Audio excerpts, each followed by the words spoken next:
I've always been a fan of the outdoors, but this particular trip was different. I had just gone through a rough patch. Work was stressing me out, and my personal life was in shambles. I needed to get away, to find some peace and clear my head. So I decided to take a solo camping trip, something I hadn't done in years. I chose a remote forest that I'd heard about from a friend. It wasn't on any of the popular hiking or camping sites. And that's exactly what I wanted: solitude. The drive was long, taking me 3 hours from the city into the wilderness. The further I drove, the more isolated I felt. The last stretch was on a dirt road that seemed to lead to nowhere, with no cell service and no sign of civilization. I arrived at the edge of the forest just as the sun was beginning to set. The place was beautiful in a wild, untamed way. The trees were tall and thick, their branches reaching out like gnarled fingers.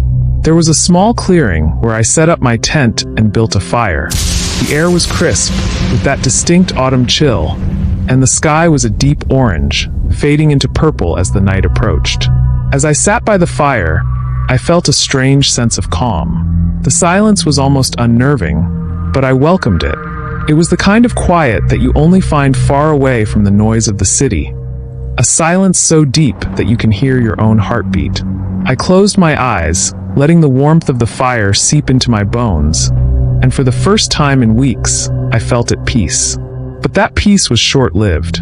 It must have been around 9 p.m. when I first noticed the trail. The fire was starting to die down, and I was gathering more wood when my flashlight beam caught something in the darkness. It was a narrow path, almost completely hidden by the underbrush.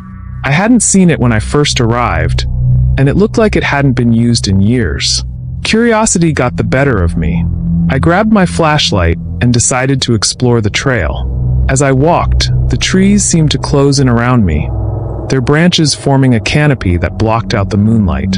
The air was thick with the scent of damp earth and decaying leaves, and the ground was uneven, making it hard to keep my footing. The further I went, the more I felt like I was walking into another world. The temperature dropped, and the silence became oppressive.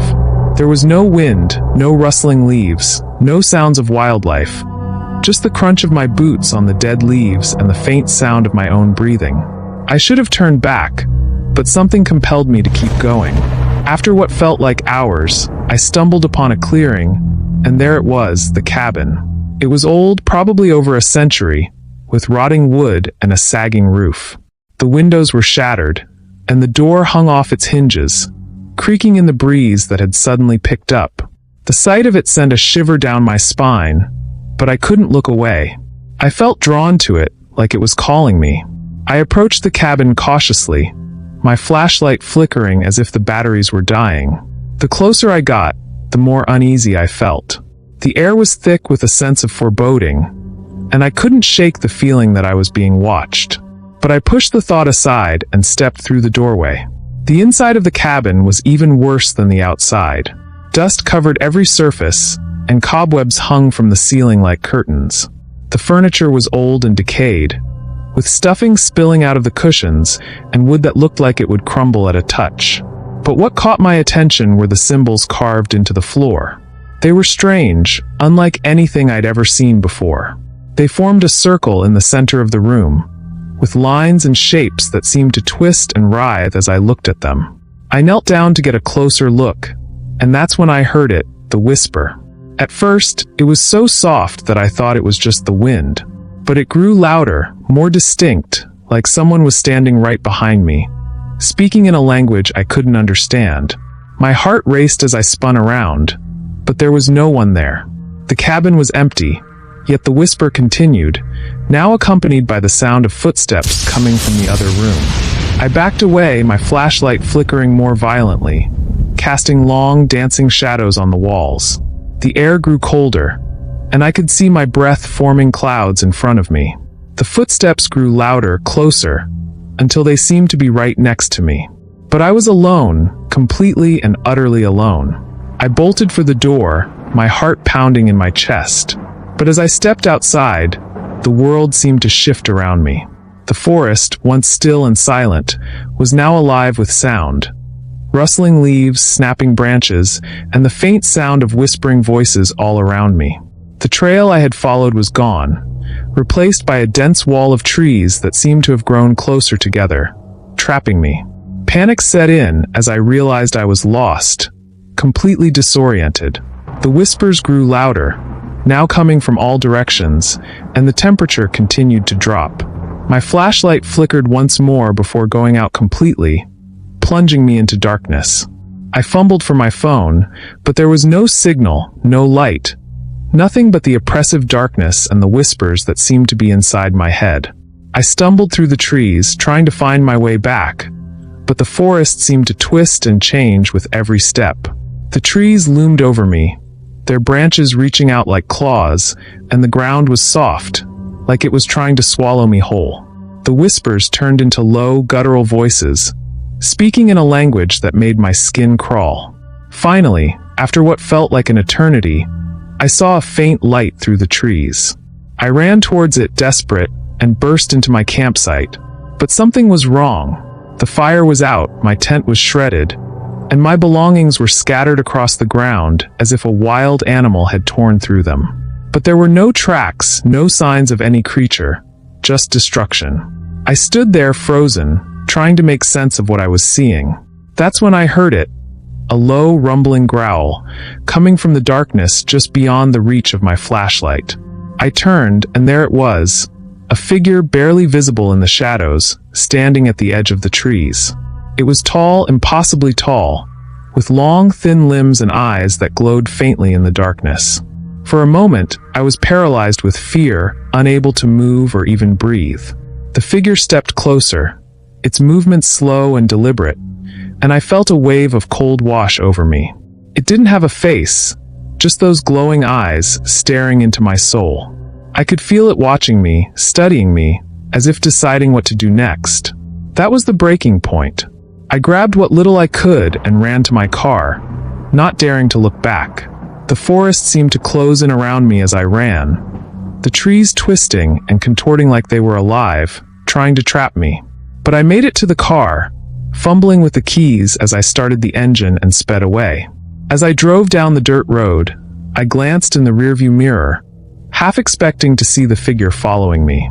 But there was nothing, just the dark, empty road.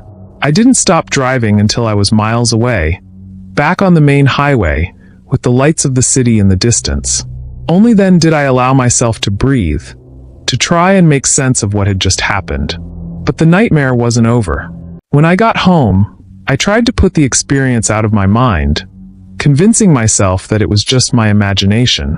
But something was different. I couldn't shake the feeling that I was being watched, that the figure from the forest had followed me. I started having nightmares, vivid and terrifying, where I was back in the forest, lost and alone, with the whispers growing louder and the figure always just out of sight. One night, I woke up to find my apartment freezing cold, my breath visible in the air. I could hear the whispers, faint but unmistakable, coming from the shadows of my room. I tried to turn on the light, but the switch didn't work. I reached for my phone, but the screen was dead. Panic set in as the whispers grew louder, closer, until they were right next to me. And then I saw it, a shadowy figure standing at the foot of my bed, its eyes glowing faintly in the darkness. It was the same figure from the forest, impossibly tall and thin, watching me with those soulless eyes. I couldn't move, couldn't scream. I was paralyzed with fear. The figure reached out with one long, thin arm, its fingers like claws, and I felt a wave of cold wash over me. I closed my eyes, bracing for the worst, but when I opened them again, the figure was gone. The room was silent, the air still cold, but the whispers had stopped. I don't know how long I stayed there, frozen in fear, but eventually, I found the strength to move. I turned on every light in the apartment, but I couldn't shake the feeling that the figure was still there, hiding in the shadows, watching me. The nightmares continued, and the feeling of being watched never went away. I did some research on the forest, trying to find an explanation. What I found was worse than anything I could have imagined. The forest was the site of an old settlement, a small, isolated community that had vanished without a trace over a century ago. The cabin I had found was the last remaining structure from that settlement, abandoned after a series of mysterious deaths. The settlers had apparently been involved in dark rituals, trying to summon something from the beyond. They had succeeded, but at a terrible cost. The entity they had summoned drove them to madness, and eventually, death. The forest was said to be cursed, haunted by the spirits of those who had perished there, and by the entity itself, still searching for new victims. I haven't gone back to that forest, and I never will.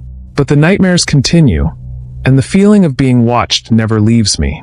I've tried to move on, to forget what happened, but it's impossible. Sometimes, in the dead of night, I still hear the whispers. And when I close my eyes, I can still see the figure, standing at the edge of the darkness, watching, waiting.